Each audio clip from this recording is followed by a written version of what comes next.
This presentation will give you an overview of Observe, Record and Review, which is commonly referred to as ORR. Observe, Record and Review enables up to 20 learners to sit an exam at one time with an invigilator present. The exam session is recorded and the recording is then reviewed by NOCN. It is important to note that Observe, Record and Review is a formal invigilation method and examination conditions must always be adhered to. This also includes the use of trained invigilators who are aware of both NOCN invigilation and assessment requirements and the specific requirements of Observe, Record and Review.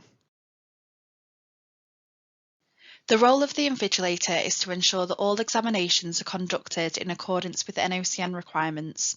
There are rules that must be adhered to by all invigilators in order to allow for the compliant delivery of live recorded invigilation. The invigilator guidance for remote invigilation should be read in conjunction with the NOCN Examination and Invigilation Policy and Procedure and the NOCN Invigilator Handbook. These are all available on the website. The head of organisation is responsible for ensuring that all invigilators are appropriately trained and that records of their training are kept within the centre so that they can be provided to NOCN or an NOCN external quality assurer upon request. It's important that invigilators have sufficient understanding of the systems that they are using and the process which is being followed during the online invigilation sessions. A minimum of 2 working days before the exam, the invigilator should send the learners the link to the systems that they will need to use. In this case, it will be a link to a meeting in Jitsi and a link to Civica. The invigilator should introduce themselves to the learners at the start of the exam and inform them that the session will be recorded for audit purposes. Once the recording has started, they should inform the learners to access the test platform, complete their system checks and perform their room sweep and ID check to ensure that they are compliant with NOCN requirements.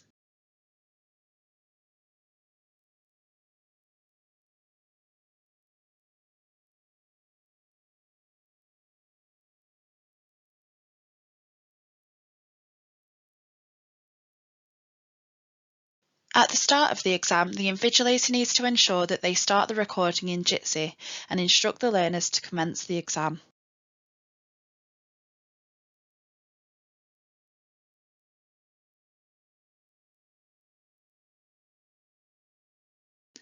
It is crucial that the invigilator remains vigilant throughout the examination, supervising the learners at all times to prevent malpractice and distractions.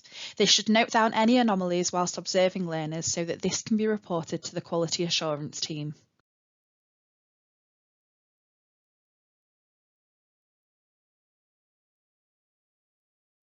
Once each learner has submitted their test, they are permitted to exit the Jitsi meeting. If they are sitting multiple tests, then they must remain in the Jitsi meeting until their final test has been submitted. Once all the learners have submitted their tests, the invigilator should end the recording in the Jitsi meeting and ensure that this is then saved to their computer.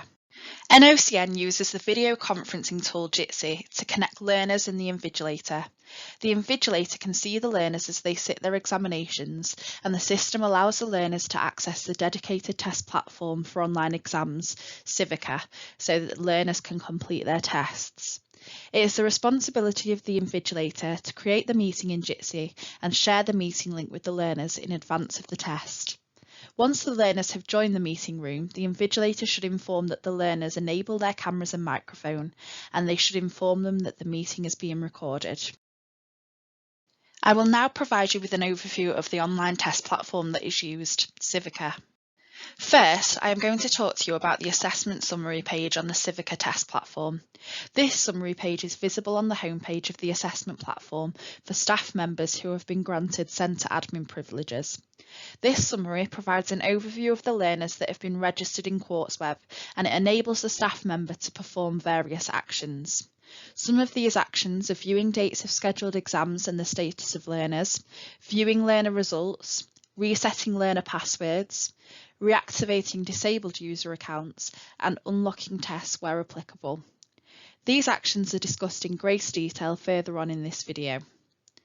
Please note, the assessment summary is automatically set to the current date. To view details of an alternative date, you are required to manually select the date via the calendar on the left of the screen. There are several key fields on the assessment summary that you can see on screen now. These are discussed in greater detail in the ORR guide.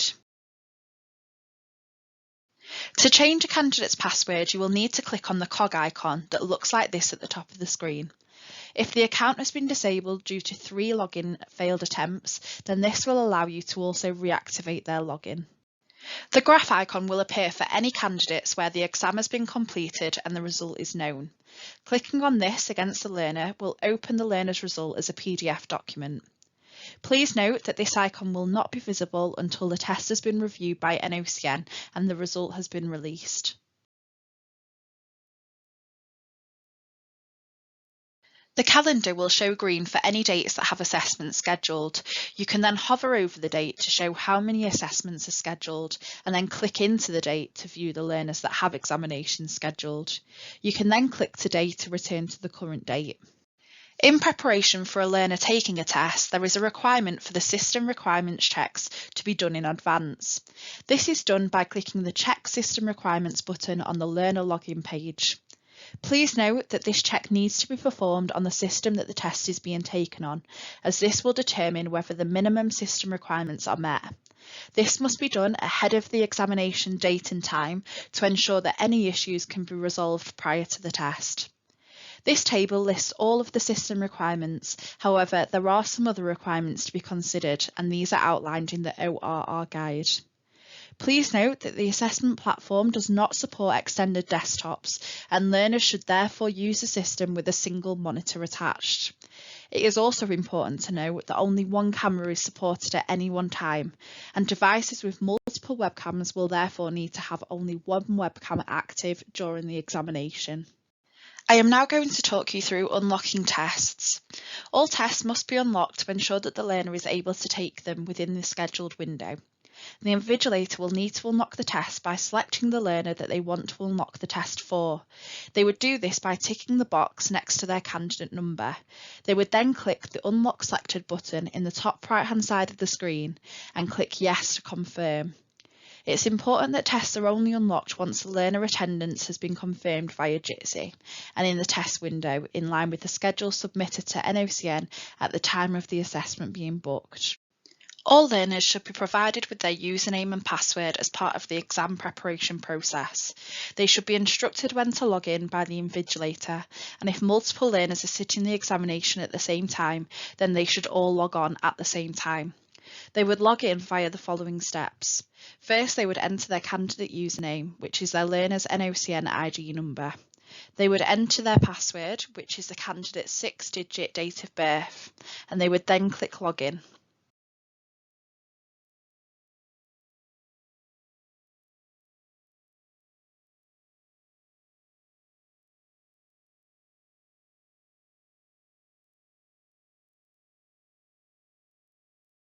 A learner is able to access any live tests that have been scheduled and unlocked by the centre.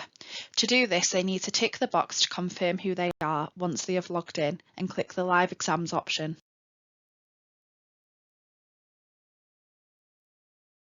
The learner will need to click on the exam they wish to take and will need to select On from the toggle option in order to progress to the System Checks element of the exam. Once the learner has clicked into the test they are taking, a check will need to be completed to ensure that the system is okay to complete the test. As part of this test, microphone and camera access will need to be granted for the test platform. Once this has been done once, the learner will not need to repeat this. The system will then ask the learner to check that the audio from the microphone is working and to share their screen.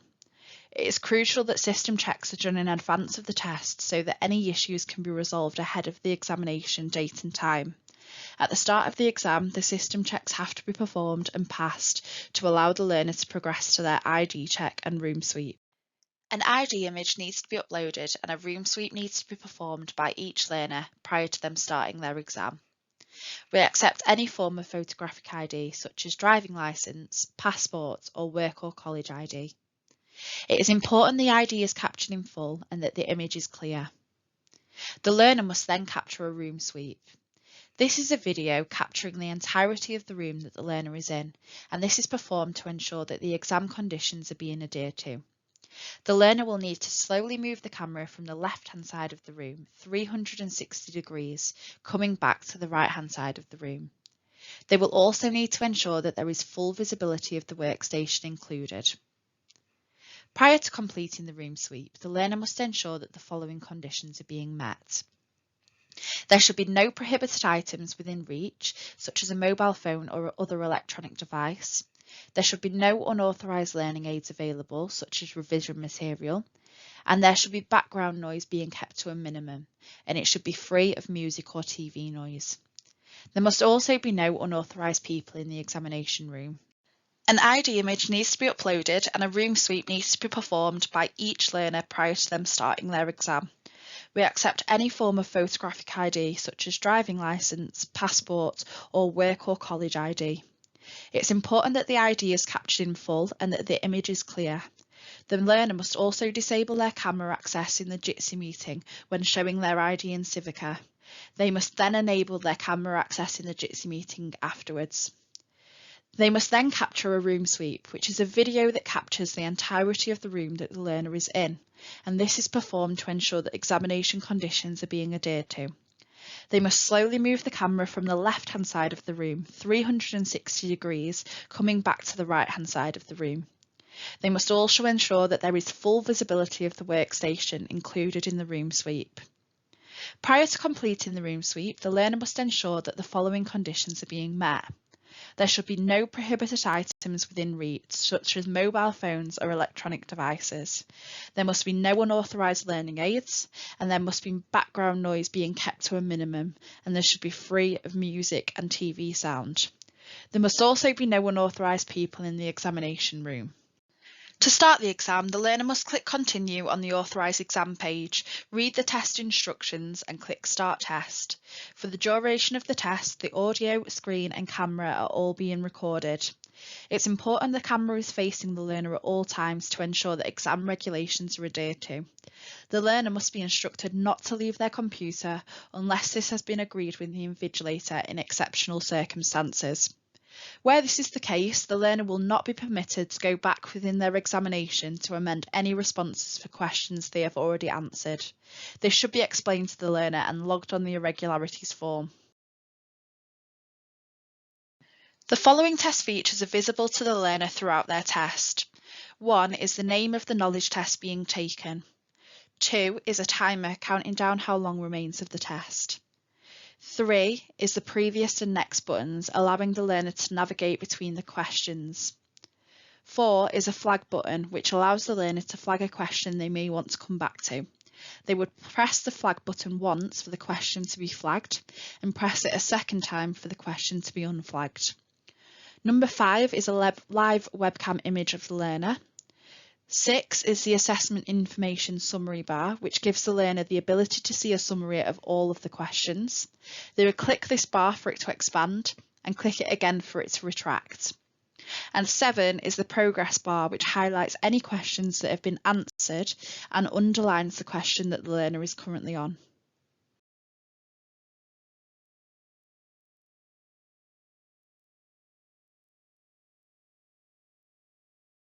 Once the summary bar has been expanded, it will appear as is shown on screen here. The learner can see how many questions they have got in total, how many are unanswered, answered and flagged. The learner will then be able to click onto any of those areas, which will show them the question numbers relating to that area. Once all of the questions have been answered, the learner will need to click Finish in the top right-hand corner. The learner will see a summary of questions that have been unanswered, answered and flagged. Here they can either return to the assessment to check the answers they have given and make any final changes, or they can click on Finish Assessment to submit their results. Once the test is submitted, the live test will disappear from the live exam section. If the learner closes the browser at any stage during the test, then the test can still be recovered. The learner would need to log in again and access the same test in the live exams area. All of the system checks will need to be repeated in order for them to continue where the test was left. They will also need to enter a reason for recovery, and this will allow them to then continue to the examination.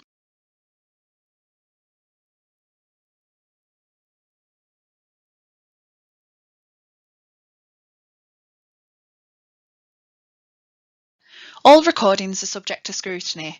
Record and review files are quality checked by NOCN and results are released to centres once this process has been undertaken. Results are released to centres 10 working days from the date of the examination. An exemption to this is for functional skills and EDS qualifications, where assessments are under regulatory awarding committee decisions. Results for any assessments under these conditions are released 30 working days from the assessment date. This is the end of the overview of Observe, Record and Review. Many thanks for watching. I hope that you have found this information useful and that it has answered some of the questions that you may have had regarding the process. A written guide is also available and NOCN are more than happy to help with any questions that you may have or to provide any additional support that you may need.